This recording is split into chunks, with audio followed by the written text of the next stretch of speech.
Thank you, Mr Salence. Can I ask all members, city officers and members of the public to take your seats? Looks like you all are. And can I ask you all to please remember to switch your electronic devices to silence.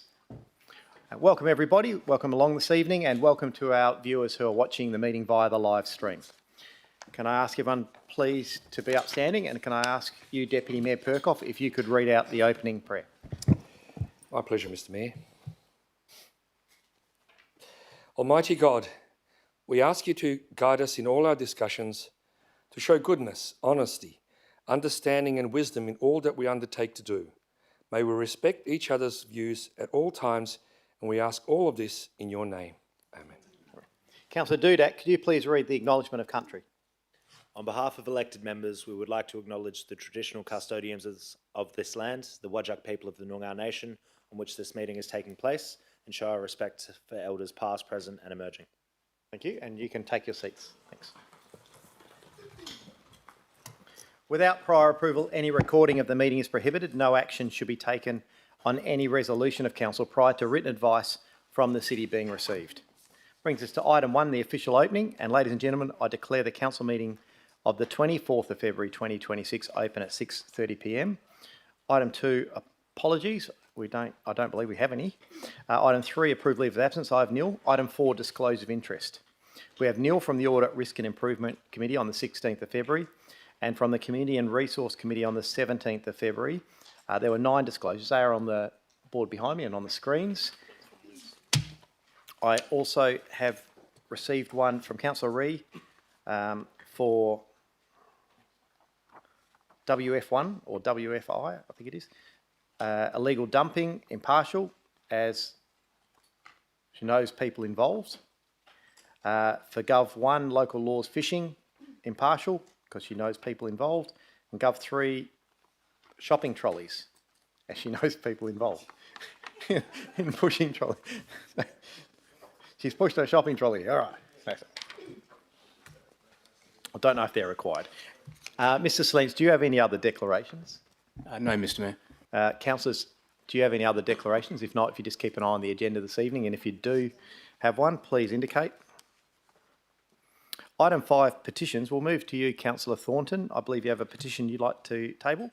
Yes, I do, Mr Mayor. I've got a petition that states, I would like to, it reads as follows: we, the undersigned, do respectfully request that Council further maintain the residential friendly amenity and size and character of Cape Street and Stoneham Street intersection by 1, limiting block size structure at 12 metres high of the Community Sports Centre to a residential friendly pitch roof of a maximum 9 metres at the eaves, and thus also preventing overshadowing of residential courtyards. 2, within the Community Sports Centre, relocate public toilets now facing residential backyards to the northern side of the building away from residential homes. And 3, restricting the use of land to educational as initially rezoned. We hope this will enhance the measures of the City of Stirling has already thoughtfully undertaken. Thank you. Councillor Ferrante, I believe you have a petition. Yeah, thank you, Mr Mayor. The petition is, I would like to table the following petition titled Verge Trees, Cobham Avenue, Nollamara, containing 14 verified signatures. It reads as follows: we, the undersigned, do respectfully request that the Council ensure all future verge tree pruning is undertaken by appropriate qualified professionals, complies with Australian Standards AS 4373, protects tree canopy and neighbourhood amenity, and includes timely removal of all pruning and debris. I so moved. Thank you for that. Are there any unverified petitions, councillors, this evening? If not, could I have a mover and a seconder to receive the petitions? Move Councillor Thornton, seconded Councillor Papard. Just show of hands, councillors, to accept those. That's unanimous. Thank you. We'll go on to item 6, responses to previous questions from members of the public taken on notice. I have nil. And that brings us to public question time. We will go first. We have got a question that's been submitted previously in writing. And so I will go to that one and invite Matt Gillett, if you're here, if you'd like to come forward. And Mr Gillett, when you get to that microphone up the front there, if you can turn it on for us, it's the bottom silver button on the right-hand side. That's it, and that can stay on now. Great. Good evening, members. Thank you for the opportunity to ask a question tonight. My name is Matthew Gillett. This question comes on behalf of Recfish West, the peak body for recreational fishing in Western Australia. Our question is the Council willing to work with Recfish West and affected stakeholders on a solution to the fishing issue that does not unfairly impact on those who are undertaking their fishing activities responsibly? Thank you. Thank you. Mr Quirk. Yes, through you, Mr Mayor. Thank you, Mr Gillett, for the question. I understand city officers previously met with Recfish representatives on the 2nd of February. Yes, the city certainly remains willing to work with Recfish West, as we think a multi-pronged approach is required in response to this issue.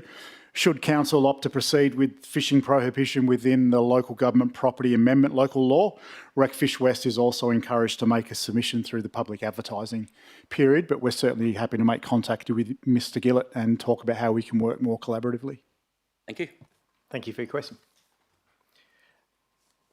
Jill Darby, if you'd like to come forward, please. Thank you. It's already on, so just your name and suburb and then your questions.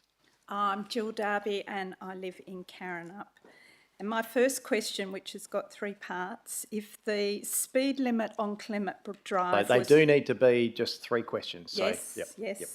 If the speed limit on Clement Drive was reduced to 40 kilometres an hour, can you tell me how much longer the journey would take for motorists to get from one end to the other, and how could the number of injury crash reduce if speed was reduced to 40 kilometres an hour, with what chance a child surviving being struck by a car at 50 kilometres an hour opposed to 40 kilometres an hour? Thank you. Mr Guillemot, have you got... Yes, through Mr Mayor. The first part of that question, the difference in travel time, travelling from one end of Clement Drive to the other, between 50 k's and 40 k's is a maximum of 25 seconds.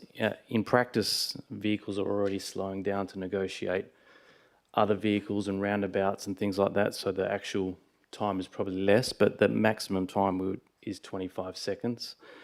In terms of the injury crashes, if the speed was reduced, independent research shows that for every 1 kilometre per hour drop in speeds, you achieve around a 3% reduction in risk of serious injury crashes. So how that translates to the 2 speeds that we're looking at, a pedestrian struck by a vehicle travelling at 50 k's an hour, the risk of a fatality is around about 55%. So if you drop by 10 kilometres per hour, that's a 30% reduction to 25%. Thank you. And your second question? And the second question is it true that 50 of the 361 responses opposing the area-wide reduction actually supported targeted reduction on either Clement Drive, Milverton Avenue or Pascoe Street? Mr Guillemot?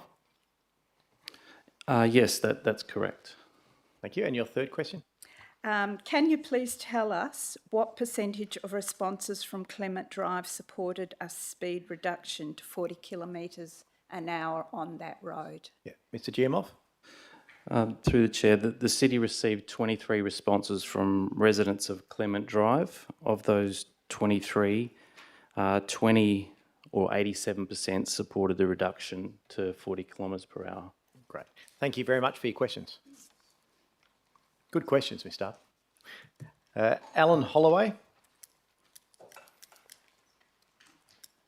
Thank you. And just your name and suburb to start. Alan Holloway, Karrinyup. I'm a resident of Clement Drive.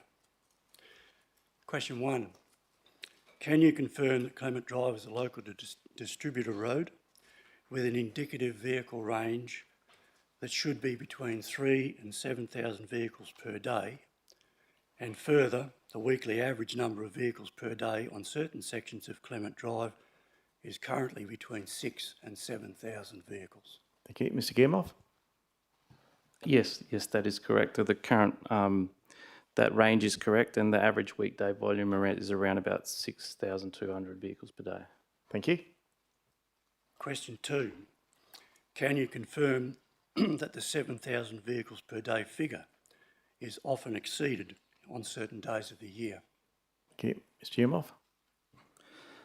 Yes, there are always going to be natural fluctuations in traffic volumes over the course of the week and the year. Typically, this happens on Thursday and Saturdays related to stronger activity at the Karrinyup Shopping Centre. So it does, on certain days, go over that 7,000, but as we've mentioned in the previous reports, we look at the average over a course of a week. Thank you. And your third question? Question 3. Given that the average is near the top of the range, what specific traffic management measures will the city put in place to ensure safety, noise control and accessibility for the residents? Thank you very much for that final question. And obviously that item is ES1 on the agenda this evening, and Council will be looking at the officer's recommendations and making a decision on that this evening. Thank you. Diana Homsani.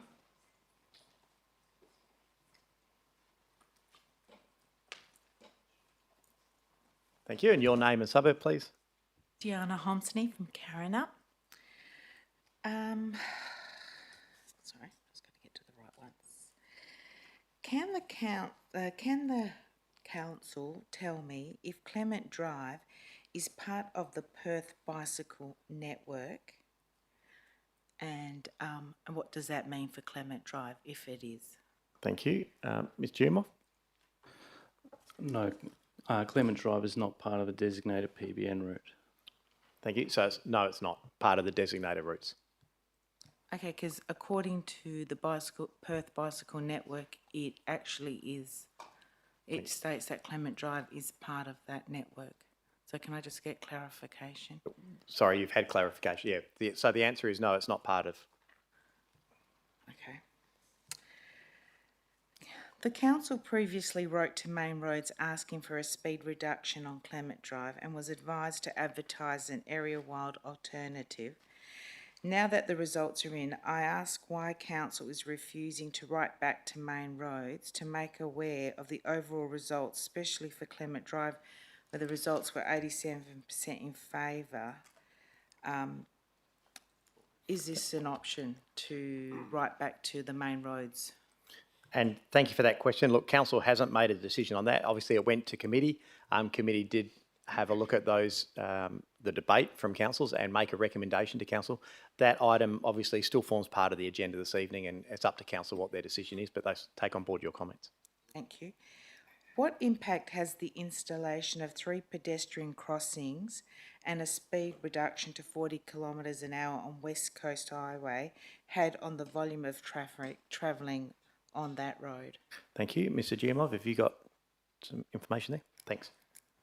Through the chair, we're currently undertaking our 12-month post-construction traffic surveys at the moment, but the interim surveys that we conducted 4 months after those crossings showed a small decrease of around about 5% in traffic flows, which may be in part due to seasonal fluctuations, and that's why we're getting further counts now. But largely it's shown that the reduction in speed limit didn't really have any significant impact on traffic volumes on West Coast Drive, and probably more importantly, it hasn't resulted in redistribution of traffic to other roads from what we've observed. Thank you. Thank you. Thank you for your questions. Jacqueline Whiting. Hello, I'm Jacqueline Whiting from Churchlands. Thank you. I just wanted to know, is the city aware of the ongoing acts of animal cruelty in the local Herdsman Lake wetlands and other surrounding areas based on the prohibited fishing activities that are going on in these areas? Yes, I would suggest the whole of Western Australia know about it at the moment. It's been a fair item on the radio recently. And is the city willing to make a comment tonight on whether they consider the pursuit of recreational fishing in these protected areas somehow trumps the protection of the local wildlife and the ongoing acts of cruelty that are happening because of the deliberate and malicious activities of some and the carelessness of others in leaving behind their litter? Look, thank you for that question. No, the city is not prepared to make a statement tonight regarding that. The item on the agenda, however, is a recommendation for the local law to take that into consideration and go out for public comment to hear from the community before it makes a decision. Okay, thank you. Thank you. Thanks for your questions. I'll go to you, Roland Hadley now, if you'd like to come forward. Your name and suburb, please. Good evening, Roland Hadley, Woodlands. Mayor Irwin, you stated at the council meeting on the 10th of February 26 that asking about your 10,000 City of Stirling loan to fund legal costs was out of order. You stated it was confidential on 2 occasions and you knew nothing about it. Yet, Mayor Irwin, you had to make application for the grant through the CEO and the council in November 25. It was detailed in the minutes of the 11th of November, widely publicised in Perth and social media. So would you like to now take this opportunity to put on the public record to correct what you stated on the 10th of February? No, I would not. I'm not allowed to speak about it. Your second question? Further to my question on the 10th of February 26 regarding 5 anti-boardwalk ratepayers who were not permitted to ask questions at the council meeting on the 25th of November, Mayor Irwin stated that the 5 had not indicated that we're going to ask questions on his controversial manipulated boardwalk, nor had they submitted their questions in advance. Mayor Irwin knows there are no requirements for ratepayers to submit questions in advance. These 5 ratepayers who have been regularly attending council meetings, and Mayor Irwin claims he did not know they were asking questions about the boardwalk, which seems strange to many.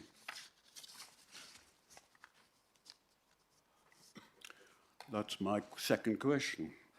Would you like to comment on that matter? Yeah. If someone doesn't write down what they're asking a question about, for example, next to your name tonight, it has number of questions, item number, question mark. There is no way that I have that sort of power to be able to understand what you would be asking a question on. Thank you. Your third question? Can I just answer that myself? No, you may not. Your third question, please, Mr. Hadley. Here we go again. Those 5 ratepayers have been asking questions for 2.5 years. Over 236 questions on the boardwalk have been asked by these ratepayers, and you still don't know anything about it? No. Question 3, was the flooding at the Carnup Library, which may have been the result of not having an actual leach drain at the premises? We note that a trench was dug some considerable time later. Ratepayers, Mayor Irwin, wonder if these are the reasons why you claim that the premises were end of life and terminal. Thank you. Thank you. No, they are not the reasons. I think it's previously mentioned the flooding that was mentioned was because the roof needed replacing. Lisa Thompson, your questions, please.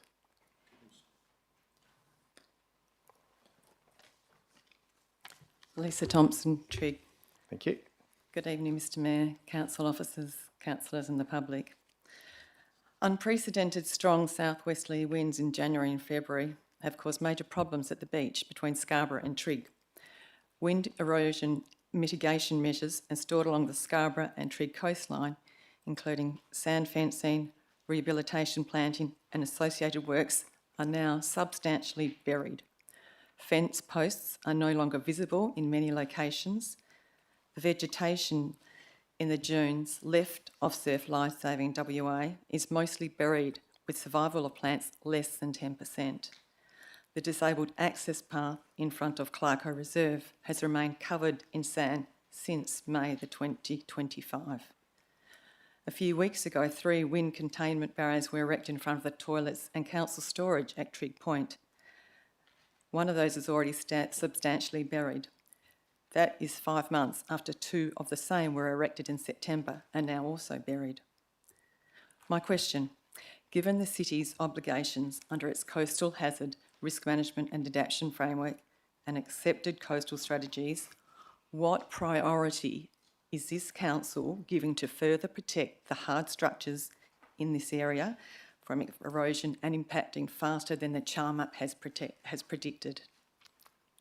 Thank you for that question. We'll respond to you in writing with all the detail on that. Thank you. Is the council going to consider rock armouring in front of the Trig Cafe, since there is about 7 metres of sand dunes left and little vegetation to hold down the sand? No, I don't believe we are at the moment. What I'll is- get you a response in writing, but I don't believe we are. Yeah, that means this cafe is going to go very soon. What is the survival rate target for rehabilitation planting in these exposed dune systems, and does the current survival rate meet the city's performance expectations? Yeah, and look, thank you for your interest in that. We will certainly provide your response in writing. Cheers. Give you the thanks a lot. details. Thank you. That's all I do have on my list. Is there anyone else who would like to ask a question that I've missed this evening? Yes, if you'd like to come forward. And I'll just rule to extend for this final questioning. And thank you. Hi, If I could good have your evening. name and suburb for the record. Mary Slater from Stirling. I just wanted to ask, is the council going to be meeting with other conservation groups with regards to the issue of wildlife protection and fishing? Mr. Quirk.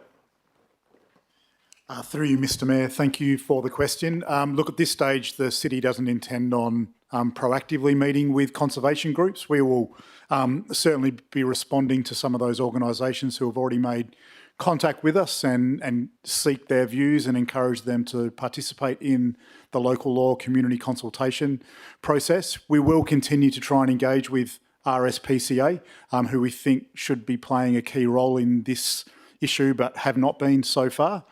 So that's our intended approach. Thank you. And your second question? Would you consider DBCA and wildlife protection as they've been involved as well? We'd certainly be happy to meet with them if that's what you're asking. Yeah. Yes. Thank you. Thank you. That is all I have. So given that, we'll move on from public question time. Thank you to everyone for your questions this evening. Item 8 is applications for leave of absence. There's been a request from Councillor Damien Giudice to take a leave from 26th of March 2026 to 6th of April inclusive. Councillors, are there any other requests for leave of absence? To note, if not, can I have a mover and a seconder for that leave of absence? Thank you. Move Councillor Kristovich, second to Councillor Ree, and just show of hands, please, to accept those. Thank you. That's unanimous. Item 9 is confirmation of minutes. Councillors, can I have a mover and a seconder to accept the minutes of the council meeting held on the 10th of February 2026? Move Councillor Giudice, second to Councillor Papard, and a show of hands, please, to accept those minutes. That's unanimous. Thanks. Item 10, announcements by the presiding member. I have nil. Item 11, unresolved business. I have nil. So I'll go to item 12, which is reports and recommendations of committees. Councillors, will start with the items from the Audit, Risk and Improvement Committee held on the 16th of February. Nothing is required to be pulled out. Are there any items you wish to be pulled out, councillors, of that? If not, I will ask Councillor Perkoff, as our chair of the Audit Risk, is not an elected member, so they can't move it. So, Councillor Perkoff, if you'd like to move all of the Audit Risk on block, please. Absolutely. Mr Mayor, can I move the balance of the reports as listed? Thank you. Councillor Kristovich is happy to second you. Councillors, we'll just go to the electronic vote. We better move over to it. Otherwise the team's going to get bored over there.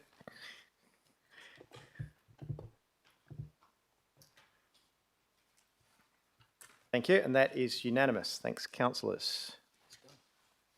So, members of the gallery, please note that as none of those items were pulled out, all of those Audit, Risk and Improvement Committee recommendations from the committee have been accepted by exception resolution. Councillors, will deal with the items from the Community and Resource Committee held on the 17th of February. Again, nothing is required to be pulled out, but I'm sure you will want to have a chat about a couple of those. So let's go around the table and see if there's any that you wish to be pulled out. Councillor Dudek. Thank you, Mr Mayor. Just like to pull out 12.2 CD1, 12.2 WF1 and 12.2 Gov1.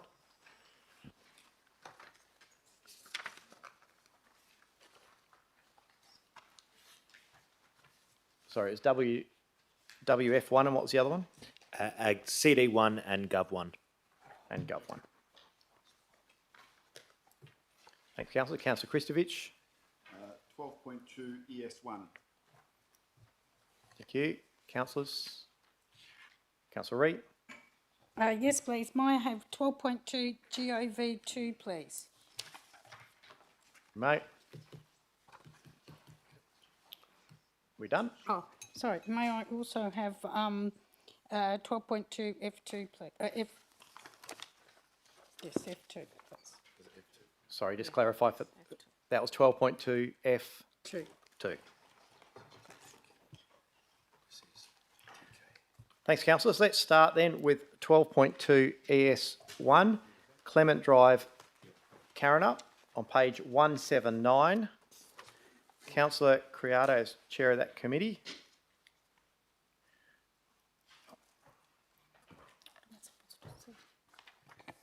I have nothing further to say to that. Not sure. That's all right. You just want to move the committee recommendation. Yes, I just want to move the committee recommendation. Thank you. Councillor Hatton, you're happy to second the committee recommendation? Thank you. Councillor Kristovich, are you opposed? Yes, I'm opposed. Thank you. Councillor Criado? Nothing further to add, Mr. Mayor. Councillor Hatton? Yes, if I could have a moment, please, Mayor. Yep. What, to think about it or to speak? To speak. To speak. I've done enough thinking. I haven't heard that before. You're welcome to speak. I'm calling you to speak. Yeah. Thank you very much, Mayor. Councillors, as you know, last week we had a very long debate on this item, and I think some of us thought it was too long. There's no doubt about that. But it was an important debate. There's the issue of this roundabout and the issue of the 40Ks. The 40Ks precinct-wide has certainly been knocked on the head. The main roads would have liked a lot of support from community to even consider it, and that support wasn't there. Possibly there is, shown by 87% response for support of Clement Drive being lowered to 40Ks. That can be put on the agenda tonight and certainly debated. But I want to draw attention to the roundabout. The roundabout that was brought to the attention of Councillor, my fellow councillor, Hamersley Ward councillor, Carlo Perkov, and myself, and possibly to the other councillors on the coastal ward, because Clement Drive runs straight down the middle, north to south, to Karrinyup Shops towards Pascoe, and on one side of Clement Drive, on the west side, is one ward, and on the east side is another ward. So two councillors are responding to residents in the Karrinyup side, maybe, on the west side, and Councillor Perkov and I responded quite often to the east side near the golf course, just to let other councillors know a little bit about our wards, which are no different to other wards who have traffic problems. But my issue was, or the issue brought to my attention, was the Summerhays roundabout, the Summerhays Clement Drive roundabout. This roundabout, all of the residents, about 40 residents with their kids, P-plate drivers and all the rest, met us on the street about 1.5 years ago, and they were really, really scared to use that roundabout, and they are still scared to use it too. The other roundabouts all the way up, going about 1.5 kilometres to North Beach, they're small, they're old, but they're raised, and they do actually operate differently in the way they carry traffic compared to this proposed one that I'm encouraging you to vote for tonight. Last week at committee, it was unanimous, and thank you very much, councillors on committee who voted for it. Tonight, I want it to be understood that the residents there at the meeting, they only wanted it raised. They didn't want $5 million spent on a roundabout. The officers and the engineering staff did a great report. To do a big roundabout meant a lot of work, $5 million. No, that's not what residents wanted at all. They wanted their kids to travel to Karrinyup Primary School from the east side of Clement Drive, the south-east corner, where there's about 4 or 5 streets, I think approximately 12 families. I did a bit of mathematics. If 12 families with P-plate drivers and pedestrians going to school, there would be 360 transitions during the week, Monday to Friday, for pedestrians and cars just in that south-east corner, let alone the 6,000 to 7,000 cars that might travel along there daily from the north to the south. $300,000, what are you getting for it? Well, what are we getting for it, for our residents? We're getting a pedestrian crossing that will be moved away from this very dangerous little roundabout. It'll be moved about 50 metres down the road, maybe a bit less, but well away from it. There'll be a refuge for pedestrians and school kids and mums and dads to cross the road. There will be a deflection on one side so that cars travelling north through the roundabout will have to slow down. Deflections are quite common at aged care centres, on entrances and gateways and on roundabouts. So it's a good strategy. And that deflection, the refuge, the removal down with a footpath and a little raised roundabout, $300,000. It's really just going to do the job. We'll get people using that roundabout again. We'll get people feeling safe, and we'll avoid the possibility of something terrible happening. I'd encourage everyone to support this tonight. If something else comes up about the 40 kilometres, then I would encourage that to be supported as maybe a separate issue on Clement Drive for the sake of the residents who are putting up with really bad driver behaviour. Thank you. Thank you. Councillor Kristovich, let's see what you're doing. You said you're opposed. I am. I've got an alternative recommendation as well. Okay. So the alternative recommendation is obviously supporting items 1, 2... Here's my suggestion. If you've got an alternative recommendation, it means it's foreshadowed, so it doesn't get to be seen until the whole lot of the other one is lost. Okay. My suggestion would be, I'm happy this is, whilst it's related, I think the safest and easiest way to do this to avoid confusion tonight is if I ask the mover and seconder if they'll allow it as an addition, because it doesn't change the intent of the main motion, and then I'll put it separately. That way it will get seen by council. They can just do it separately. You can either vote for it or against it. Are you happy with that? I'm happy with that. I'll just check. Councillor Criado, and are you happy with that? Yes, Mr Mayor. Councillor Hatton, are you Yes, happy with Mr. that? Mayor, yes. Right. Let's do that. My concern is, Councillor Kristovich, whilst I don't know if people are for it or against it, as I said, if it's an alternative motion, it won't get seen unless you lose a whole lot of the other one.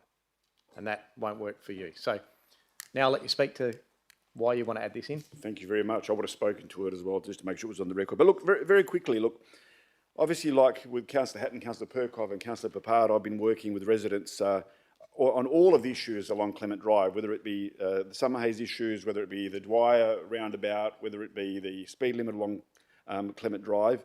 And I have met with residents. We've had meetings in their at their homes, in their garages, where a lot of residents showed up. I've also been on Clement Drive on the ground, walking it and observing firsthand with my eyes what's been going on. And based on that and the feedback that I got from residents, there are a lot of issues that need to be done there. Now, back on the 4th of April, the city wrote to Main Roads and asked for them to give us feedback on a proposal for 40 kilometres on Clement Drive only. And Main Roads wrote back and said, look, we don't want to consider Clement Drive on its own. We'd like you to do an area-wide based reduction. And then Main Roads said they'd be happy to review further once we've done that and get that information. So this motion is about writing to Main Roads and to the local member to tell them the outcome of those results for the area-wide survey and also for Clement Drive. So all we're doing is what Main Roads has asked us to do, to get back to them with the information as a result of those surveys. So let's not forget, Mr Mayor, that as was stated during a whole lot of questions, and I'd like to thank the residents of Clement Drive and Karen Up more broadly who've come here today in, all supporting this alternative or this amendment with the 40K. So it's great to see that residents who are supportive of this whole idea have been showing up both at the committee meeting and the council meeting, and it's great that the community hasn't come in force against it. So I think that's a real positive message that we're getting from the community, that even though they may not have supported it. Now, when you look at the data, which I think was mentioned, there was 184 that were for and 361 that were against. But of course, 50 of those 361 supported certain areas and partial reduction of 40Ks, whether that be Clement Drive, Pascoe Street, and even Milverton. So when you put the data in the perspective of how many people actually just said no, it was 311. How many said yes or partial? It was 234. That brings the percentages down to 57% totally against and 43% partially or strongly for Clement Drive or a reduction to occur somewhere in Karrinyup. So those numbers are pretty strong. Those numbers are pretty close, right? On top of that, 87% of the residents of Clement Drive have asked for this. Now, when they try, and as was mentioned earlier, you know, the road is designed for 3,000 to 7,000 vehicles per day.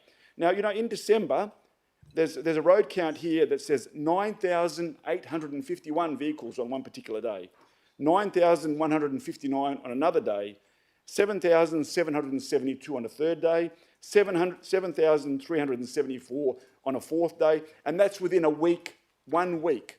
So you imagine having 9,000 cars going down your street, right, at speed, with summer haze issues, with dry street issues, with the shape of that road, and people trying to get in and out of their driveways, people trying to reverse trailers in. They're getting abused in their own street, trying to get into their own properties, and they can't get out of their properties. It is so dangerous to get out because people aren't courteous enough. And let's not forget as well that if you look at that and walk the length of Clement Drive, you'll find that where those roundabouts are, there are driveways. So people have got their driveways where all of these roundabouts are where they're trying to get out onto Clement Drive. How much more dangerous is that? And we know that people from the statistics, especially with summer haze, people are speeding in and out of those roundabouts. They're actually going over 50 kilometres an hour, trying to get in and out as quickly as they can. They're going on the wrong side of the road. They're doing all sorts of crazy things. And this isn't just a one-off. This is a consistent pattern. So the question we ask ourselves is, do we write to Main Roads and just bring this to their attention? Or do we do major infrastructure upgrades on Clement Drive to try and make it safer for residents? Now, you know, that's an option, obviously, and that's something that can be reviewed down the track. But I think as a starting point, it would be great to write to Main Roads to bring this to their attention and see what they have to say. And let's not forget that Clement Drive has got 6 roundabouts and a chicane already. We're talking about 25 seconds extra in time. Now, on West Coast Drive... Getting close to time, councillor. Sorry? We're getting close to time. I know we are. On West Coast Drive, as was heard, the reduction from 50 to 40 and pedestrian crossings made virtually no difference to the amount of cars using West Coast Drive. That means they didn't go somewhere else. They were happy still with that. They slowed down, they stopped to let pedestrians cross, and they still use West Coast Drive. And they will still use Clement Drive. Those 9,000 cars will still be there. But you know what? It'll be safer. As you can see, the statistics in terms of people getting killed or seriously injured are so much better. All we're really asking here is to write a letter. I mean, seriously, you can't support the residents enough to even write a letter to pass on the statistics for people who live in fear in their own street. Ease up, councillor. Ease up. You're just asking for a letter. Anyone to think you're passing legislation in Parliament? Let's just I know, ease but I'm just saying. And to quote the Mayor, I'm just asking for a letter. And you know what? I listened to the Mayor. Councillor, that's time. Come on. And I've asked the CEO to write the letter, not the Mayor. So the pressure's on the CEO. Take a seat. But look, I'll just leave it at that. Thank you. Yeah, good. Councillor Dudak, you've indicated. Thank you, Mr. Mayor. I won't take long. I'm just a tiny bit concerned about this point 3. I do acknowledge Councillor Christosevich's desire to reduce the speed limit and also the residents' concerns as well who live on Clement Drive. I can't imagine it's a great situation, the amount of traffic that they're dealing with. I just worry that the way this is written, talking about the area-wide consultation results and reinforcing the local community's desire to reduce the speed limit on Clement Drive to 40 kilometres an hour. That's, I guess, not what the consultation showed us. And I acknowledge Councillor Christosevich talking about if you just count the residents... Take a seat, councillor. Take a seat. Take a seat. Let me deal with it, councillor. Councillor Dudak, I understand your concerns. I think the CEO and myself both understand the intent. We'll ensure that it will certainly happy to send it to councillors before it goes out, but there is no intent to be subjective in this letter. It would actually say what the contents of the consultation. Yeah. I might just suggest that instead of this point 3 and this happening, perhaps it would be more prudent to go out to a separate consultation, which can be done with a notice of motion later this meeting for next week, on an actual specific consultation on Clements Drive for reducing the speed limit. We might be able to get the results that the councillor wants.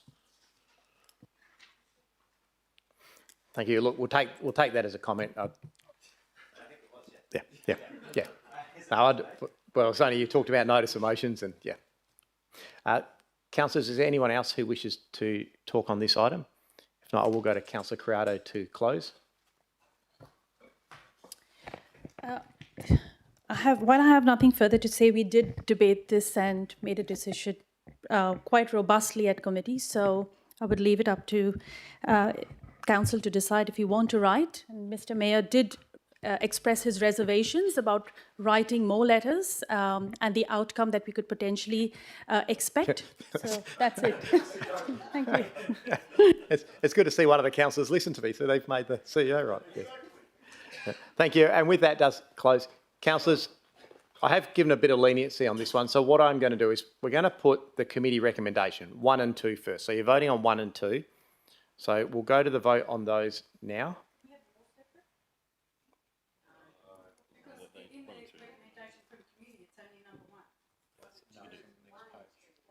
No, I'm happy to put 1 and 2 together. That was the committee recommendation, and no one is opposed to those two. So I don't see a reason to put them separate. Yeah. So.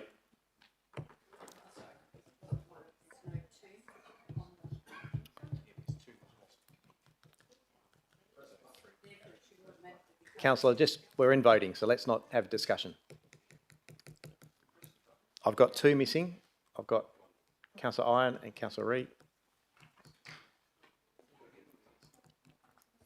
Thank you. That is unanimous. Thanks, councillors. We'll just wait for that to reset. So what we are voting on now is item 3, that the CEO writes to Main Roads and Mr Aubrey, informing them of the area-wide consultation results.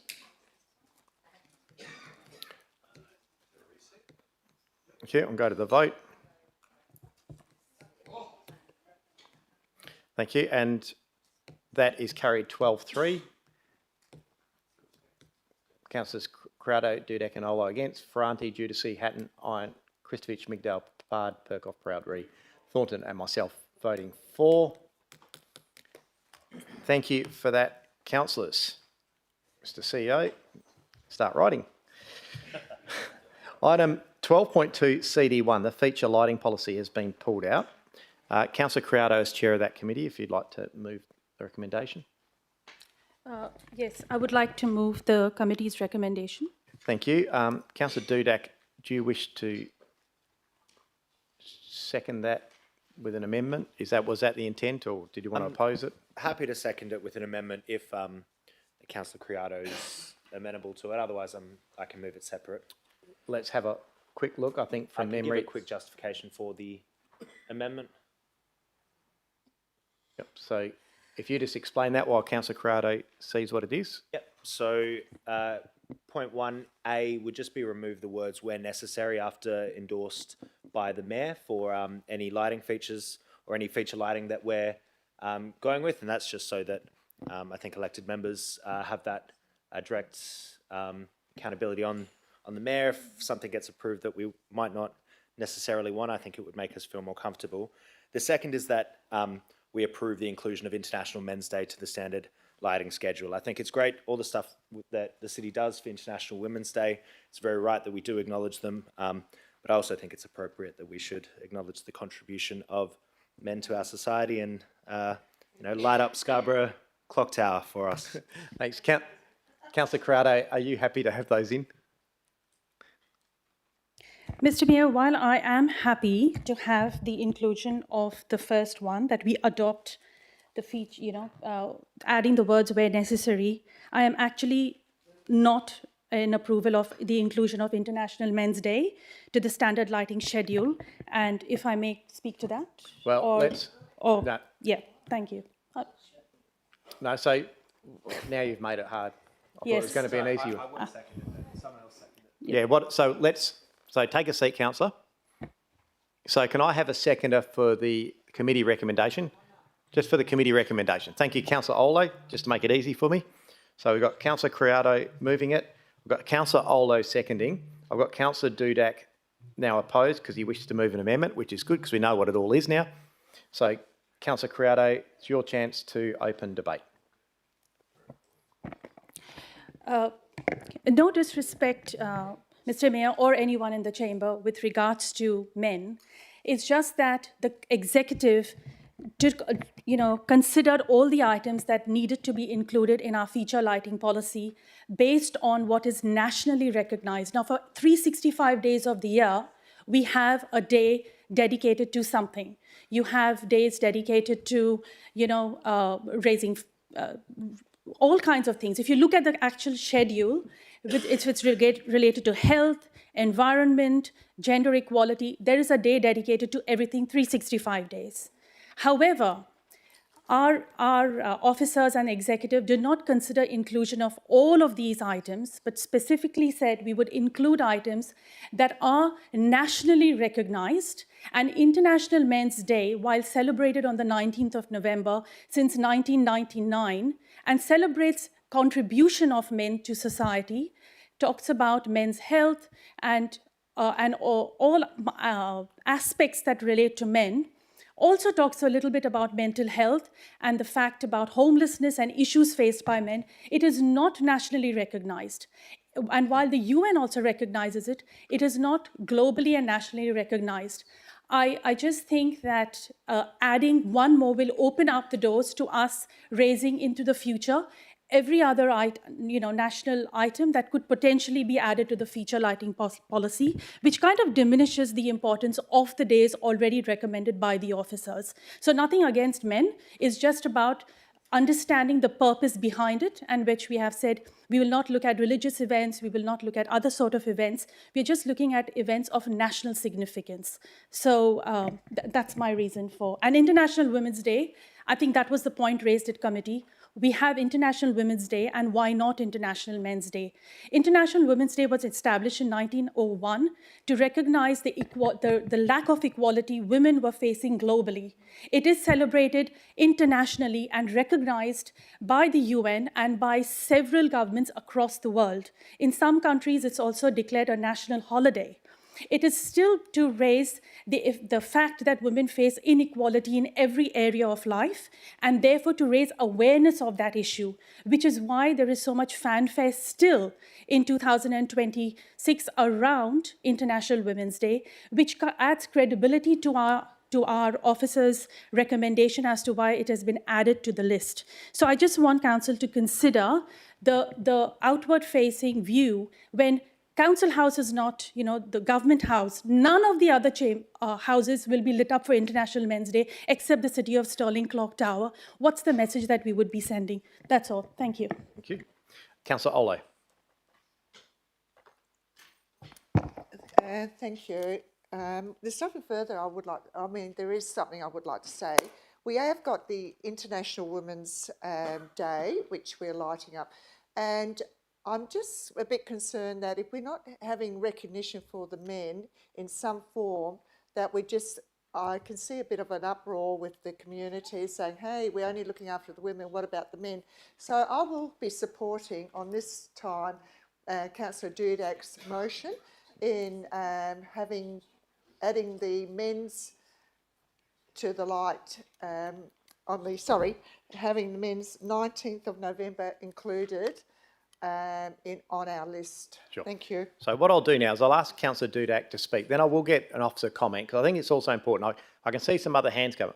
I don't want to spend the night debating one item on the feet. The whole idea of this policy is it gives basically the ability under some framework for the director and his team to come up with which ones when they're asked for, and then for it to be signed off anyway. So this is not an exhaustive list. There could be others anyway. But now over to you, Councillor Dudek. Thank you so much, Mr. Mayor. Yeah, I didn't expect this one to be controversial, but I would like to move this amendment as well. I believe A is already accepted as part of the substantive now. Yeah, so A is accepted as part of the substantive, I believe. So it'll just be point 2 that I'm moving as an extra, which is for the inclusion of International Men's Day to the standard lighting schedule. I don't have that much to say other than it's not about denigrating women at all. I think women play a very important role in our society and ever increasing as well. And it's very right that we do recognise them and the contribution they make. I think we should also recognise International Men's Day as well. It is an internationally recognised event as well. Sorry, I'm just saying, I've just got to stop you. There's nothing you say. I haven't tested either of these. My understanding is these are, so I just see everything's disappeared.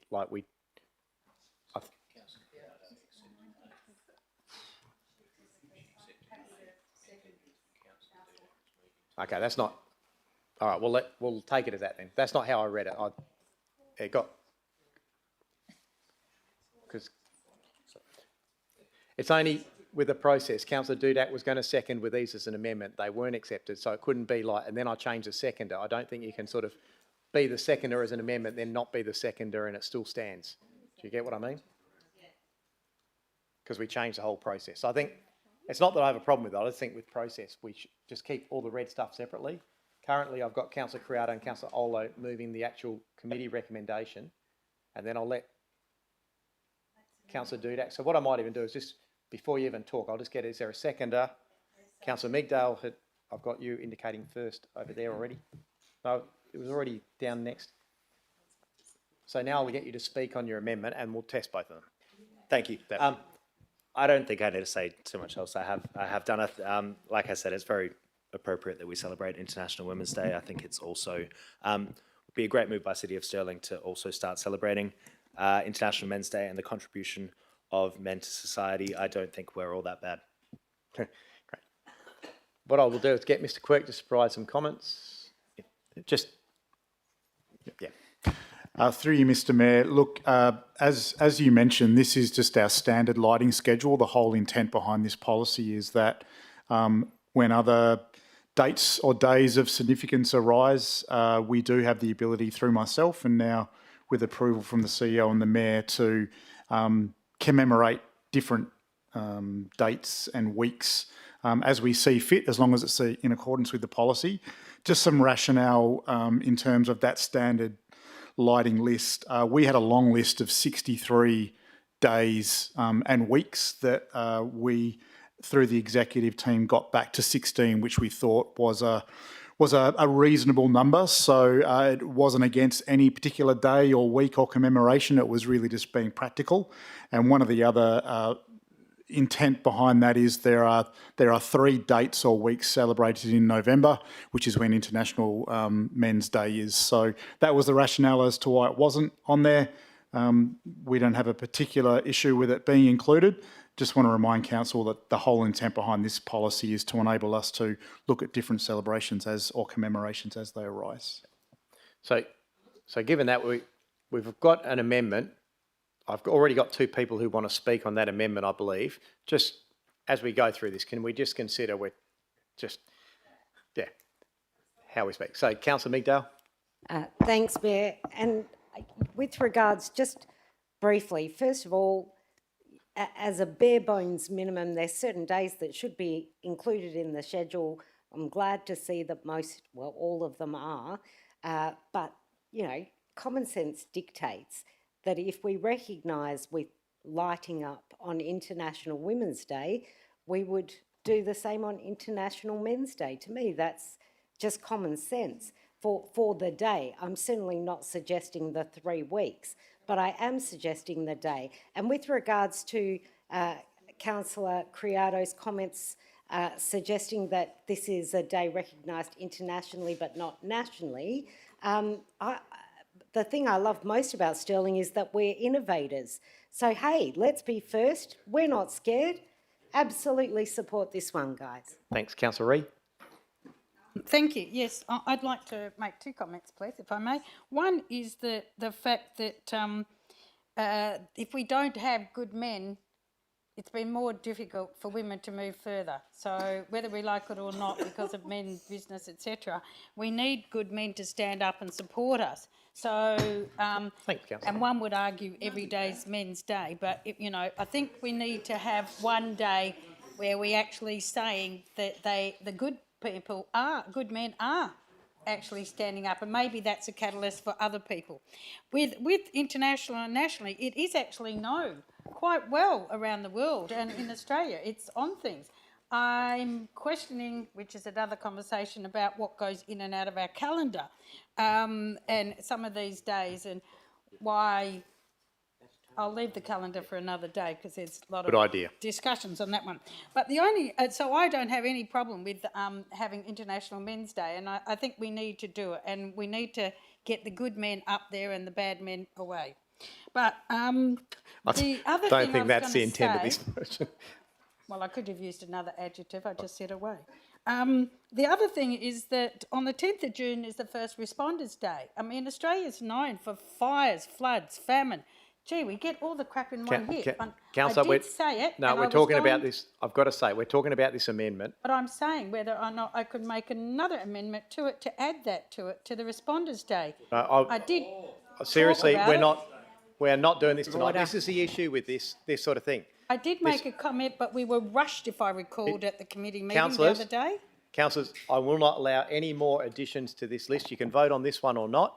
All those things can be submitted through the director and they can be added if they're appropriate. I don't think we want to do spot. I would like to, I have someone else indicate, can I please ask you to consider whether you need to be talking about this? Yes, Councillor Kristovich. Thank you very much, Mr Mayor. Look, what I will say is that this policy has been discussed at committee and it's been around for a while and we've all had a chance to have input. And up to this point, there's been no official move to put it into the policy. It's only just popped up at the council meeting at the last minute, 5 minutes before midnight. And the reason I have a concern is, one, I don't like... As opposed to your letter in the last agenda. No. Point of order, point of order, Mr Mayor. That letter was discussed. Let's get back. That letter was discussed at committee. That letter was discussed at committee and there was a vote on it. Councillors, order, councillors. Councillor Kristovich, just if you want to add something of why this should or shouldn't be I do want to add something. And my reason is, right, and I've got no point, like the director said, putting other things in there, but how am I going to vote for International Men's Day, right, when we don't have World Environment Day in there, for example? That's recognised, and the environment is important and everyone cares about the environment. It's a big issue, climate change, blah, blah, blah. We don't have World Environment Day. We don't have International Day of Peace when there are wars around the world, people are getting killed. We're not acknowledging International Day of Peace. We're not even doing Human Rights Day, right? Now, they're all very significant events. Point of order, Mr Mayor. They're all significant events. This has nothing to do with the... Thanks for your point of order. So I would obviously... Councillors, order please, councillors. All I'm trying to say is, right... No one knows what you're trying to say, councillor. Please. It's silly to do these things on the run like this, and I do not think International Men's Day is more important than human rights. I do not think it's more important than peace. Noted. That's noted. You can vote against. I do not think it's more important than environment, right? But I'm happy for it to go back to committee and look at the whole thing again and put in every single date people want. I've got no problem in it coming back, but doing it this way is piecemeal, and it's ridiculous from my perspective. That's all I want to say. Thanks, councillor. I don't think we need a closed debate. I think Councillor Dudak's quite happy to let this sit. Councillors, just noting, they are still fairly different. So just in case, I think the first one's pretty benign and the second one seems to have a little bit of debate. So let's put these separately, just as this is only all we're doing is Councillor Dudak's amendment. So if you're happy for it to say where necessary, so effectively it's, delete the nerds, the words, nerds, west, yeah, so we're just putting A, just voting on A, that you're happy so that the new requests go through the Mayor and the CEO.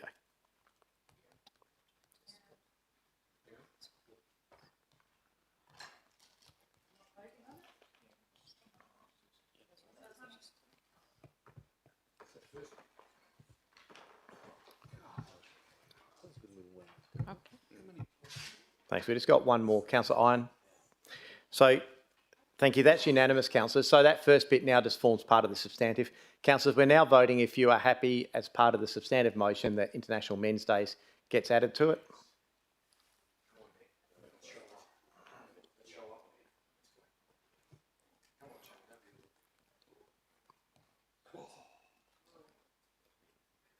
Thank you. That motion is carried. So all of those form part of the substantive. Don't feel like anyone missed out. Any of those other ones can be submitted anytime to the director and his team will be happy to look at them. So for, we have Councillor Dudak, Ferranti, Hatton, Iron, Migdale, Olo, Papard, Perkoff and Ree, and against Councillor Crowdo, due to see Kristovich, Proud, Thornton and myself. Thanks, councillors. Who'd have thought? Feature lighting, hey? Yeah, so let's just wait for that all to be added.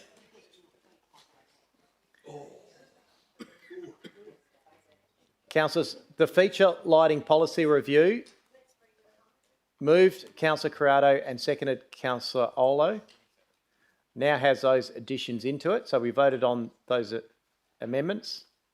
I'll now vote on it all as a motion that we adopt the revised with those words removed and the inclusion. So if we go to the vote, please.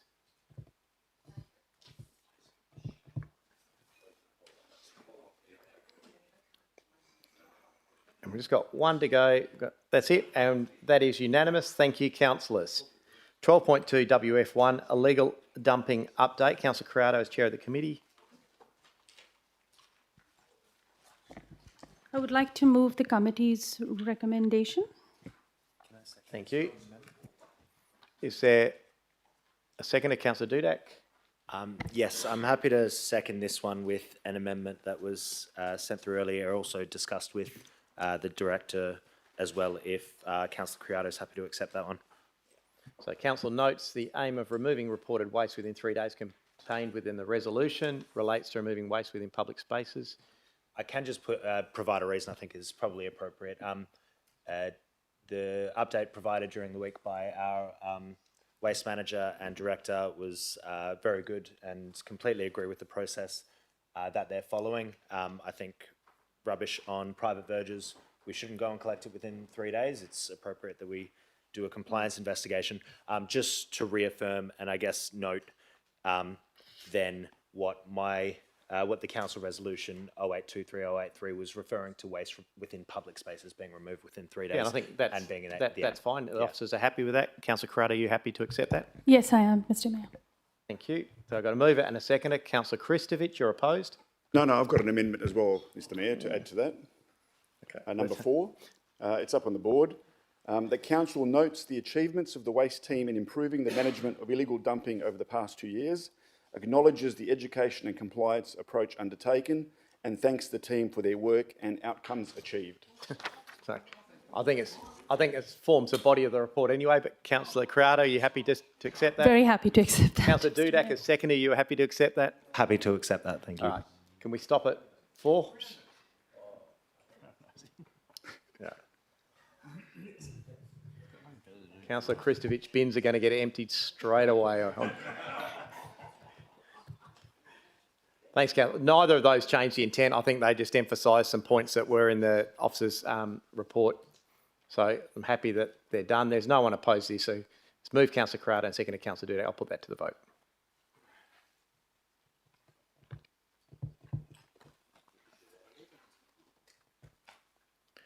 Thank you. That's unanimous. We'll go to item 12.2 F2. Councillor Corrado, the monthly statement. Mr. Mayor, happy to move the committee's recommendation. Councillor Reid, would you like to second with a question? Is that your intent? Yes, I think that's fine. Okay. And if you're not opposed, just your questions, unless anyone is opposed. I don't believe anyone. So your questions, Councillor Reid? I did ask the question, and my apologies if it can't be found due to IT issues, about the cost of the pools, because we did mention one costing of the pools, and I did ask for all the costing to be in there beforehand, and my emails failed, so I don't know if you sent it. I couldn't find it. Sure. Yeah, Ms Hawkins? Thank you, through the Mayor. Yes, Councillor Reid, that was included in the memo with the other information on the accounts payable report, so I can send that through to you. Or I'll send it through to all councillors if it hasn't been received. With that costing, because I don't know where it went, could you elaborate on the cost of that to make sure that it's within the budget? Because that was my concern. Yes, Sure. it was. Ms Hawkins? Yes, Just certainly through the Chair. clarification. Yes, so with regards actually the budget, and you'll see an adjustment through the mid-year review, so actually our revenue, as we talked about at the workshop, our revenue has increased across the facilities. And in addition, our costs have also increased, but our bottom line margin or subsidisation remains the same. So with council approval of the statutory budget tonight, that will go through, but certainly we're over on revenue and expenditure, but we're maintaining our revenue, so we're within budget overall. Happy?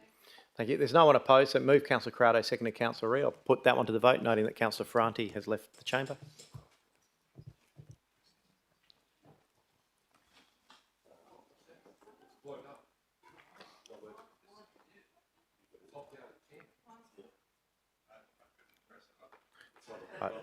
I think it's disappeared halfway through. Let's go again, councillors. That is unanimous. Thank you.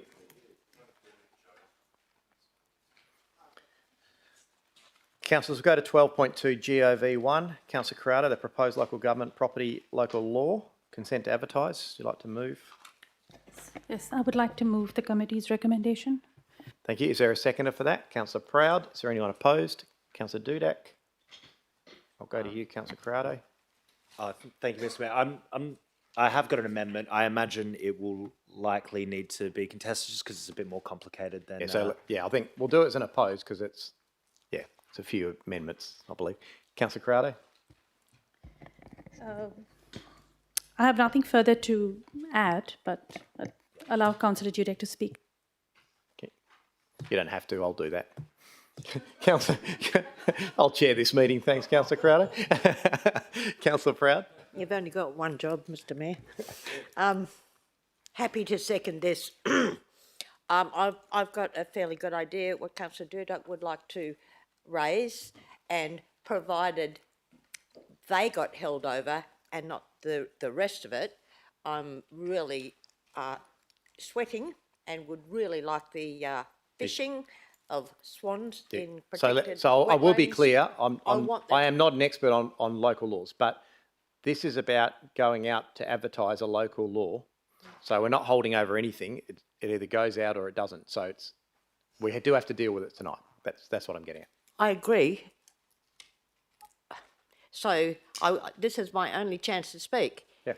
If Councillor Dudek was going to take some of the other items out and allow this to go through, the fishing in protected wetlands, I'll be more than happy with whatever he wants to do. But if it's going to mess up, and that would be through you to the governance manager, whether that's at all possible and how we're going to proceed. Let's find out. It's always a ride. Thank you, Councillor Mr. Mayor. Dudek. I'm going to ask you to put this amendment up, and it's probably going to look no more clear when it is up because it's quite a long one. So I might, not the procedural. I don't want to defer this motion. Obviously, there are the concerns about fishing at the wetlands, and we don't want to delay that going out to consultation. I guess what I'm just concerned about is some of the other things that were added to this property law that at the same time that we're going to send out to advertising. I think there's a few controversial things that could use further debate, but wouldn't want to vote against this because they're not in there. So what I'm going to need to see is the actual amendment. So that is that there, A, B, and C.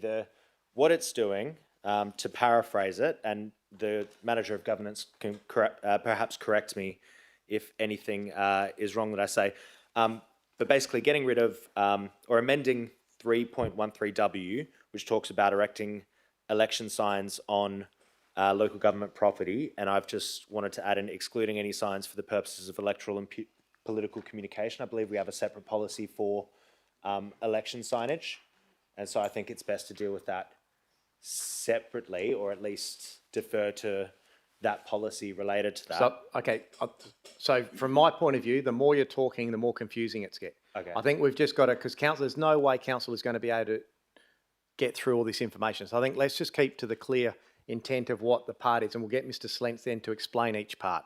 Because I think there's only three parts that when you actually look at what you're trying to do, do you get what I mean? Yep. So this one is the part that talks about erecting sign, and you want to exclude the purpose of electoral or political communication. Yes. So I'll get Mr. Slentz to explain why it's in there, and if it can be done, just that we'll just do them like that, I think, because that's probably going to help to see if you can even get a seconder. Thank you, Mr. Mayor. I suppose in terms of the proposed amendment that is before council tonight, there's currently no provision under the local government property local law that allows for a permit to be issued to request to install a sign on local government property. So the amendment law is attempting to sort of address this.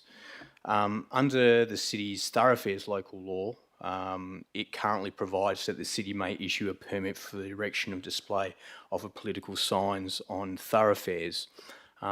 However, that local law also provides that the city may exempt a person from a permit requirements if the person complies with a policy adopted by council. So the election signs policy which council has adopted provides guidance in terms of the decision-making and any applicable requirements for the placement of election signs on public property. The policy currently excludes political signs from being placed on any park or reserve, but allows them to be placed on a thoroughfare subject to a range of conditions. I suppose in terms of the proposed amendment that is here, it would potentially could create a problem that a person could erect electoral or political communication signs on local government property without any enforcement or any regulation whatsoever. Thank you. Yeah, Clear as mud. My purpose isn't to allow someone to put their election signs out the front forecourt. My intention is to basically allow what we've been allowing, which is along thoroughfares, candidates are able to place their signs. I don't believe we've ever had to had candidates apply for permits or issue permits for election signs in the past. And I'm just wondering if, without this amendment, will candidates be required to get a permit before placing election signs? Good question. Can I also ask governance? I know that this is the actual amendment, but the procedural motion is probably much easier in terms of, because that's the intent of this, right? We might be better to leave that up in slightly bigger, because I think they're the three that you're trying to get the intent. The rest of it is what the actual amendment looks like in real terms, in terms of the local law change. But I don't think you need to see that. I think we need to see this. Mr. Slentz. So the question is, before I ask for a second for Councillor Dudak, is effectively asking, if this was to go through in the current proposed amendment, can election signs from candidates at a local government election, for example, be put out on public property, on council property, without a permit? Through you, Mr. Mayor, I think I'd tried to address that, maybe not as clear as I should have. Because the policy has been adopted by council in terms of the placement of election signs, the thoroughfares local law says you don't need to have a permit if you comply with a policy adopted by council. So because that policy says that you can't put election signs on parks and reserves, it covers that aspect of it. What I think is going to be the implication of what Councillor Dudak is saying is that it could potentially open the door for people to actually install electoral or political communication signs on reserves and on parks. Anytime. Yes, so I've definitely put some of my election signs on parks before. I think a lot of us councillors have, and other candidates. They certainly have. Explain your second one. So we're not up for debate. You haven't even got a seconder yet. I just need to go through these. Yep. Second one's about removing the new clause 4.9, preventing smoking or use of e-cigarettes within 5 metre radius of any entrance, exit, aperture of premises on local government property. I think a lot of what this is attempting to do is already covered by the Public Health Act, I would imagine, not being able to smoke too close to an entrance. What I feel like this perhaps potentially captures is things like our bowling club in a little, if an area's within the fenced off area, they won't be able to have a cigarette after a long day. Mr. Slentz, can you just provide some clarification?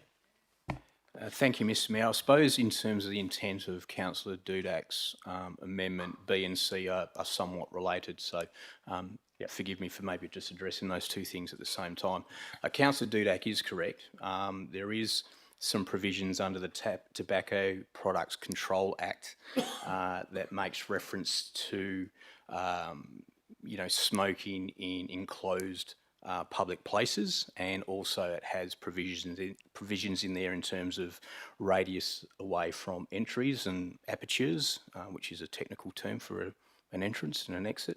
I suppose in terms of the provision of the amendment local law is that the city may actually have some property that is not actually classed as a public place.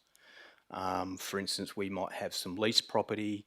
The Women's Centre might be a potential local government property that is not covered under the definition of public place. So what we're endeavouring to do is to capture those areas or local government property that may not fall under that definition of enclosed public place. Therefore, reinforcing basically what the Tobacco Control Act basically says as well. Good. Thank you. I'll just see now, have we got a seconder to these three items? Councillor Migdale's happy to second those. Thank you. I don't think this needs to be a big debate. Can I just briefly give maybe a 15-second reason? Thank you. Councillor Dudak, would you like to just give a brief explanation of what these are? Apologies, And why you? That's right. The main reason I don't want to refer this item over, obviously the fishing amendments, a lot of councillors do want, and we do want to deal with them now. I'm just worried that these clauses, as we've heard, are a fair bit more complicated, and I don't know that we want to get tied up in the weeds of debating them when there are some or less controversial things that we want to put out for advertising quickly and get a response on, so we can put that issue to bed.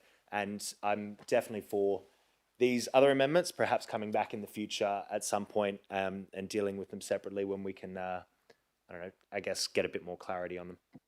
Thank you. Councillor Christie, have you got a question? Just was that me understand that Councillor Dudek's not putting those forward at the moment? No. Sorry? Oh, you are putting them forward? Yeah, he just said putting them forward. No. He said putting them forward at some future time. So I just got confused when he said that at some future time. So my understanding, I only moved this forward. This isn't a procedural. The actual amendment that's about that big is up. I just asked for this. It's only because this is what it looks like when you play it out in local law stuff. And I don't think when you're all sitting down there, you're going to be able to read all that. All I'm saying is that's what you're actually passing when we put this to a vote. That's the amendment you're actually passing. But the intent is you're adding those three components in. Am I clear? Yeah, so, and just to clarify for Councillor Kristicevich, it's about taking 3 new clauses out that were going to be added. I was suggesting that perhaps governance can bring that to us at a later date to amend the local law again when it goes out for advertising, but not deal with the signage, the smoking right now. So just a point of clarification. So do we get a chance to debate this? To vote? Yeah, that's what I asked you before. If you've got a question or if you'd like to debate. I'd like to debate, yes. I'm opposed. Yep. So this is just the amendment. So Councillor Dudak, you'll get another chance. I'll go to you, Councillor Migdale. Thanks, Mayor. I just want to make sure everybody understands that by voting with this, you're voting for these items to come back to a future community and resources. No, you're not. Are you not? No. That's what sorry. No, so I'll try to be clear in my understanding. Here it is. Councillor, please don't point. Yeah, it's all right. I'll explain it. What Councillor Dudak has asked is for 3 of these items to come out. One is relating to the election signage, so excluding the election signage part of it and the signage, and the other 2 relate to smoking around public or city buildings. By taking them out, the amended local law that will go out for advertising is what you see below. When Councillor Dudak says it's coming back, the suggestion is that at some further time, these items can be added in once it's explained. But be very clear, we're going out to advertising for a local law that means that we're talking a year down the track. You wouldn't go out for the local law then again in 6 weeks, right? So it's to take them out. So it's final. It's not a procedural and it's not kicking the can down the road. They can come back in future, but it's a separate thing. Yep. I'm not going to speak ad nauseum on these. I agree with all 3, so happy with that. Councillor Kristovich, you're opposed to the amendment? Yes, I am. And again, for the same reason, for the International Men's Day, is we're just making stuff up at the last minute here. Now this could have been debated and moved at a committee. It could have happened probably 100 times up to now. Yep. I'll do a point of order here. I just want to clarify. Council don't get a lot of opportunity to change a council resolution. You get to change a council resolution at council. I understand, but the fact is the local law came to committee. There was a lot of questioning around it, and now it's council meeting. So I do think it's appropriate, whether you agree with it or not, that it comes back to this meeting. Just a couple of points I want to make, right? I want councillors to look at this very carefully, right? Firstly, we're talking about signage, which is not an issue, right? We've got a policy on that. It's not an issue. We know what we're doing election shines. We go around election time. So that's 0, right? That's a moot point. It's even a waste of time putting it in there. The second message we're sending now, right? And I might ask the relevant director here, but Can you tell me what sort of buildings, and are there any children and old people or any other facilities that we have that would be caught by this rule where we would now allow people to smoke at the front door of those buildings? What sort of buildings would there be? Who's going to do that one? Mr. Quirk? I think Mr. Quirk's waiting to answer that one. I'm just trying to get an appreciation of... Well, maybe it's an infrastructure question. Yeah. No. Mr. Quirk can't think of any. Through you, Mr. Mayor, I can't think of any. I'd need to take that on notice, but I can't think of any of our major leisure or community facilities that would. But I have children. Yeah. Okay. All right, but what I want to do, just think of this, right? Tomorrow's paper, and I'm not sure if this is a headline grabbing or what, but you're hoping they're watching. Tomorrow's paper, right? City of Stirling says you can smoke on their premises. You can smoke in front of their buildings. You can smoke in front of their libraries. You can smoke in front of the admin centre right there at the entrance to the building. All legal, all problem. We have no issues with smokers smoking wherever they like. Children, doesn't really matter. We have no issues with that, right? I mean, I just think that this is just unbelievable. My head's blowing up when I'm thinking about it. Seriously? I mean, smoking. Now, I don't know. I don't know how people can support this. I can't even speak. I'm that shocked at this particular issue. Okay. I'm that shocked. Councillor Kristovich, and that's saying a lot. If I can't, I'm stuck for words. The gravatar of your debate is noted, Councillor Kristovich.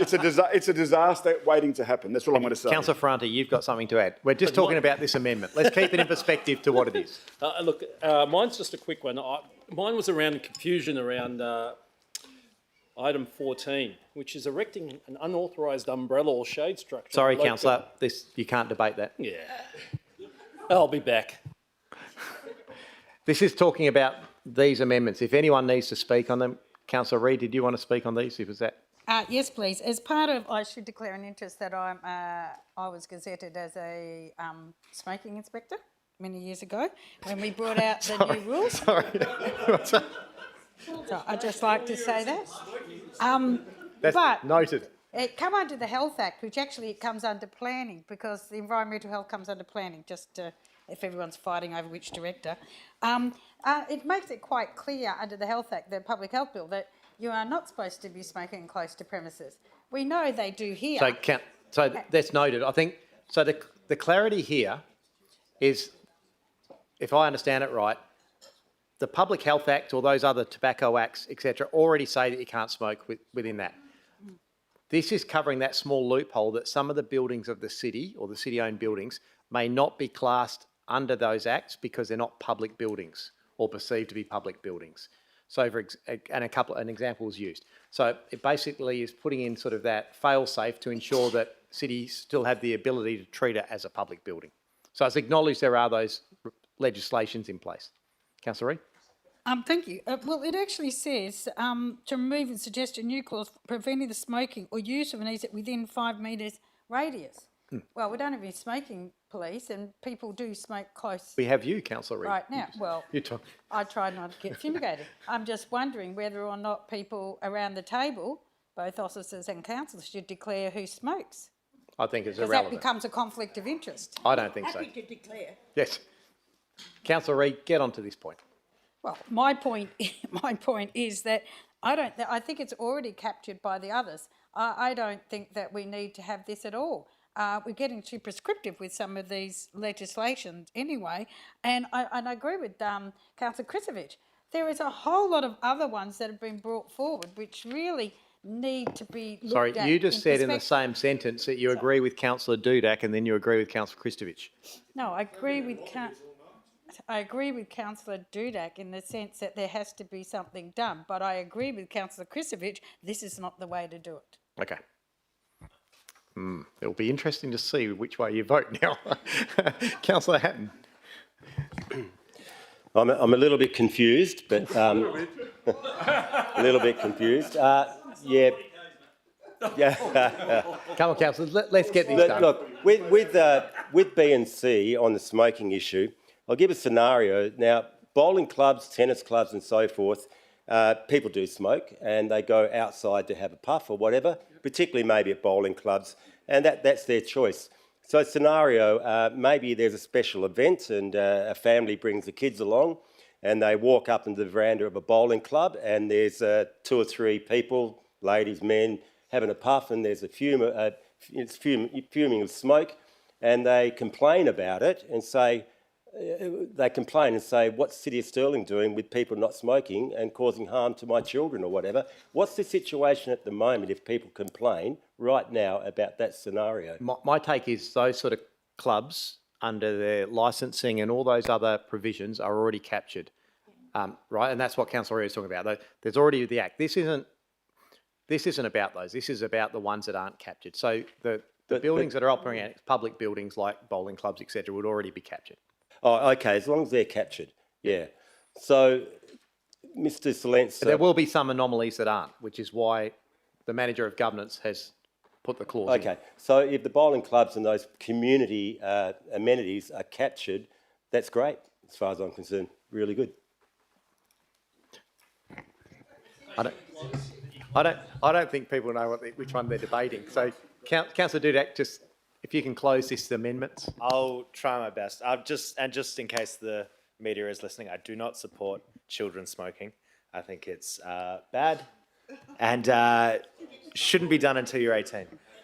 I basically just want these to not be put in the current policy. By voting for my amendment, we're not saying that we endorse these things happening. We're just not approving these new clauses that have been added to this property local law. It doesn't mean that anything that wasn't permitted before is now going to be permitted. It's just that this, I think this perhaps confuses the issue with the purpose of why this local law was brought today, which is the fishing in the lakes. Great. Thanks for that. So with that closes debate on the amendment only. So again, what you are voting on right now, if you want these to be added to the local law, which we will then vote on, ready to go out to advertising. Councillor Dudek's asking to remove those provisions around electric signage and around smoking at the outside of buildings. So this is whether you support Councillor Dudek's amendment. Put that to the vote. No, the amendment. We're putting the amendment to the vote.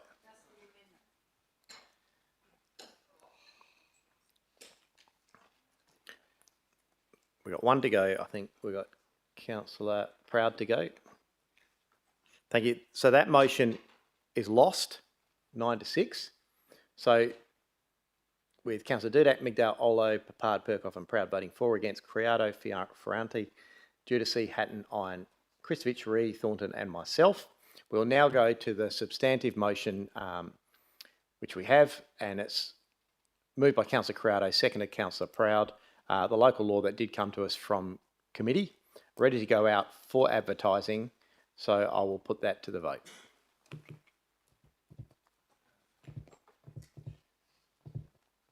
Thank you, and that is unanimous. Ooh.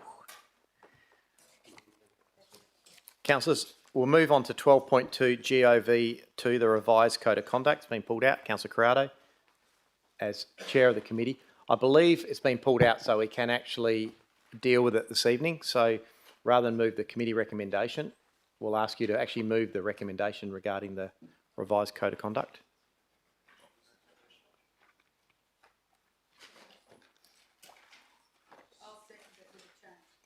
Thank you. So the committee recommendation was to hold it over, and we believe the reasons and discussions that have happened between now and then, we can deal with it this evening. So Councillor Criado has moved. So I have just reading the. So move. That's it. Where is it? There we go.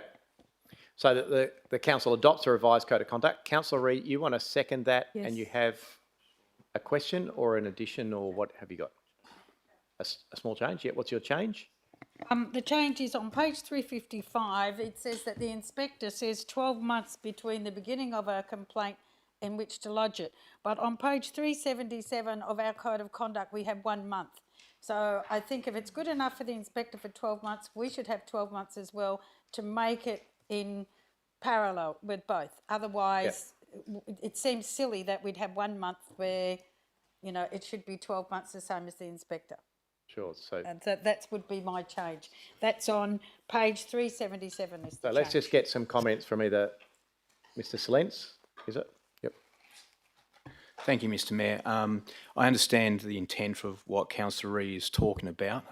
Behavioural breaches under the code are 1 month in terms of making lodging a complaint, whereas a rule of conduct breach can be investigated by the inspector up to 12 months. The difficulty is that those provisions are actually prescribed in the model code of conduct, so they can't actually be changed. Look, we did talk about it before because it was at one stage 2 years and then it got changed to 6. You know, the rate we're going, it's going to be a day. I think around this table, you know, I think we've got to stand up when we don't agree with things and say why we don't agree with things.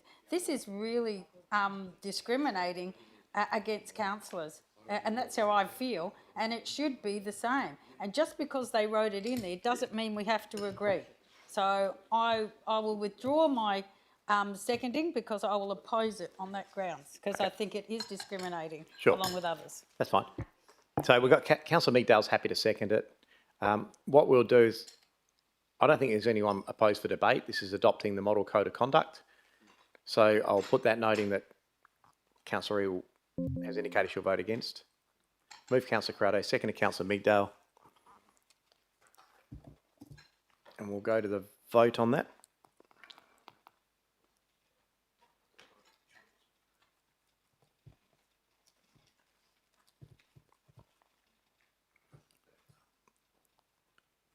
Thanks, councillors. We've just got one to go. Councillor Iron.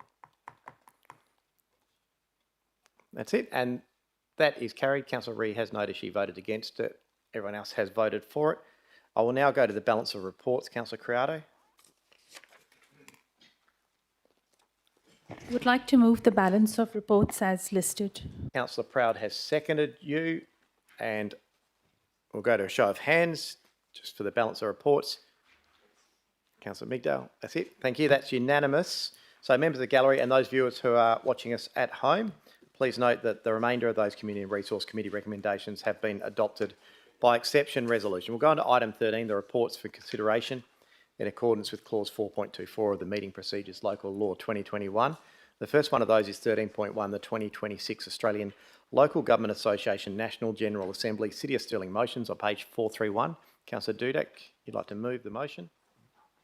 Yep, happy to move and maybe just thank the officers for bringing this to us, setting up the workshops and giving us an opportunity. I know we didn't get time to put forward some extras from the councillors, but I do really like the process and appreciate it. And hopefully we can do something again next year. Councillor Ree has seconded. Is there anyone opposed to these? If not, I'll go to the vote.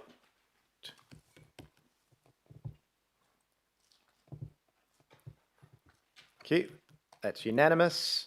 Item 13.2, the City of Stirling Annual Report. Can I have a mover? Councillor Meekdale. Seconded, Councillor Kristovich. Is there anyone opposed?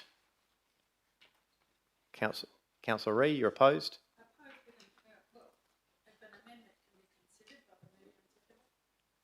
Ooh.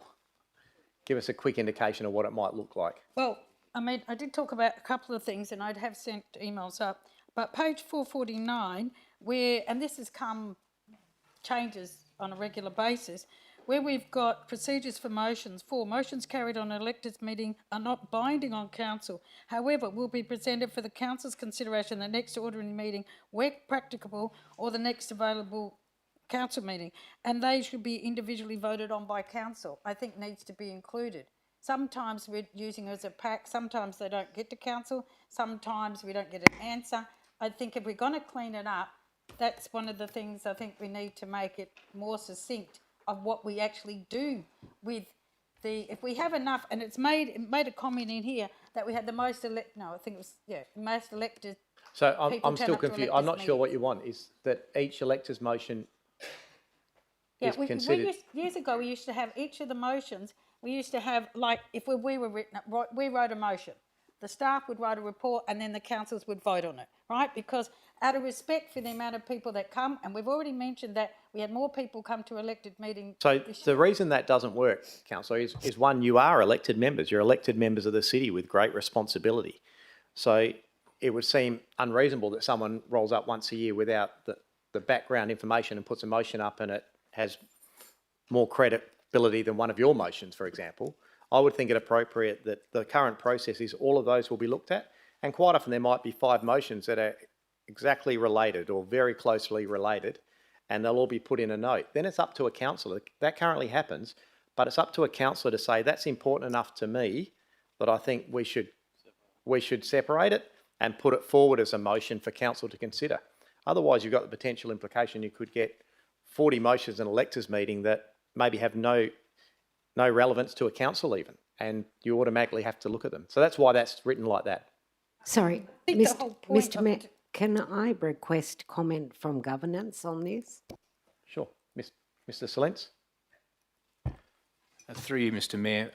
So the Act is quite clear in terms of that motions moved at electors' meetings aren't binding on the council. However, obviously they do need to be presented to the next council meeting if able to, or if that isn't able to be done, the next council meeting after that. I suppose also taking on board that the city's meeting cycle is actually quite quick, and the EGM might actually be, you know, the week. I'm not looking at the meeting schedule, might be the week before the fully fledged council meeting. So it would generally be, you know, some degree impossible for the administration to provide comment and maybe provide an alternate on that. I think, as the Mayor maybe alluded to in terms of the electors' motions, it is generally common practice in local governments that that some electors' motions might be voted on block in a complete one, or as the Mayor alluded to, extracted potentially for debate by elected members around the table. So I do know some local governments can have up to 50 electors' motions at their meetings, and I think it would be quite a long night if council had to vote on each particular electors' motions separately, one by one. So I think the intent is that it would be called out for those ones that elected members wish to do so. Thank you for that clarity. And given that I'm the mover of this item, I'm satisfied that under the Act we fulfil our obligations to Councillor, thanks, ratepayers. but we're dealing with questions. That's it. So And continue. Yep. My point was that the fact that it, like here, we don't draw every motion out. So, We never yeah. do, and we wouldn't draw No, no, every so- motion out from an electors' meeting. So I don't know that that's Councillor, similar. Councillor, you take a seat, please. No, it's not. It's just, it's out of order to say that, Councillor Migdale. I'm dealing with something, trying to get some questions and clarity to make this go easier. That's it. We're not debating anything. Councillor Reid, have you got anything else you'd like as a question? The questions I've actually sent through and they've been answered. Thank you. I do believe that some of the systems that we need to tidy up with regard to some of the information in the annual report, but I've actually mentioned that several times.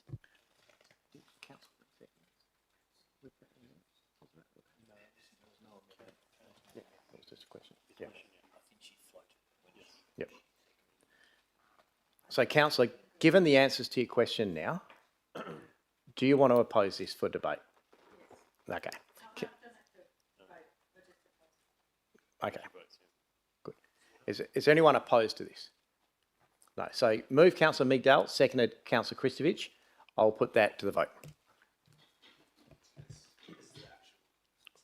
Yeah, there's no amendment because there's.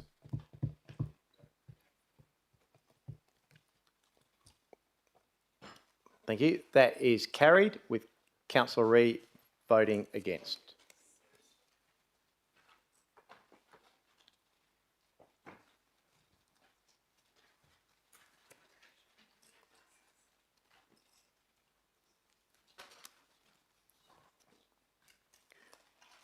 Councillors, item 14, notice of motions for consideration. I have nil. Item 15, notice of motion for consideration at the next meeting. Are there any notice of motions for the next meeting? No. Item 16, questions by members of which due notice has been given. I have nil. 17, new business. I have nil. 18, matters behind closed doors. I have nil. So it brings us to 19, which is closure of the meeting. For those viewers at home, and we'll wave goodbye to you. To those members of the gallery, you've already gone home. Good night. Thank you, everyone. I declare the meeting closed at 8:09 p.m.